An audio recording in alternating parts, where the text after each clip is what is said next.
individual or more resilient team, if you want to look at it from a team dynamics perspective, they see challenges as opportunities. So look at it as a lot of this really falls under the umbrella of stoicism, if you really think about it. So looking at it from a stoic standpoint, the mindset of stoicism, you're looking at challenges as opportunities for growth and development, opportunities to build resilience, to drive innovation, creativity, whether it's yourself, your others. I'm currently reading The Daily Stoic again, and it breaks down a quote from Marcus Aurelius or a couple other philosophers, and every day there's a quote and then an explanation of how to apply that, and there's a theme for the day. And yesterday's, I believe it was, wise people have no problems.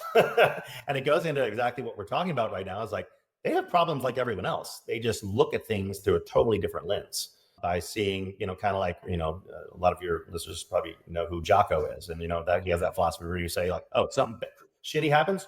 Good. What are we going to do about it? What are we going to learn from it? Good.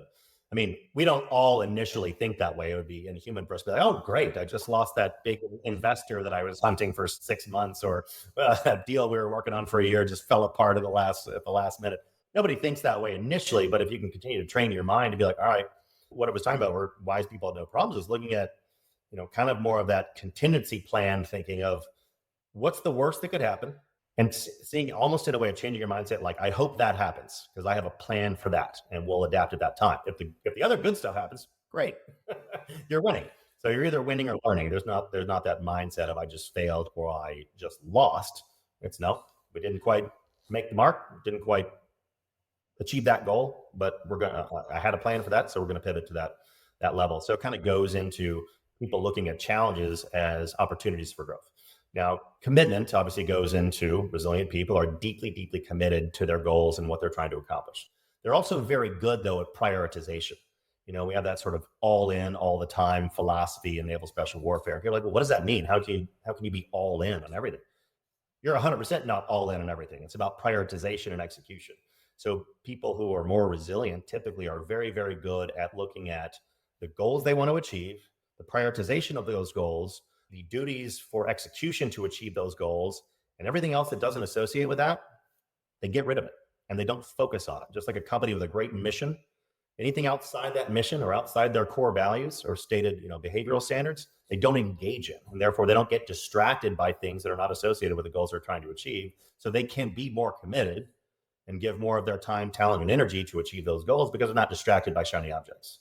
And then finally, control is just really focusing on this. Is really one of the most fundamental elements of resilience and even stoicism is focus on, I don't like to say ignore things that are out of your control because you want to maintain situational awareness, but focus your time and energy on the things you have control over, or at least are within your sphere of influence. And everything else, you put it off to the side. If you're trying to, just like when I made the obvious decision to transition from finance to naval special warfare, I quickly realized that everything in my world would have to change. So looking at challenge, commitment, and control, anything outside of those three dimensions that I just described went away, including most elements of my social life, how I spent my time before work, after work, on the weekends, even going as far as removing certain people from my life that I knew would stand in the way of achieving that goal. If you enjoyed this episode, I encourage you to share with others and post about it on social media. You can also go to our YouTube channel, which has video recordings of all the episodes of this podcast, along with bite-sized segments called single servings that are designed to answer your most pressing leadership and management questions. Remember, until next time, it's not what you know that counts, but what you do consistently that makes a difference.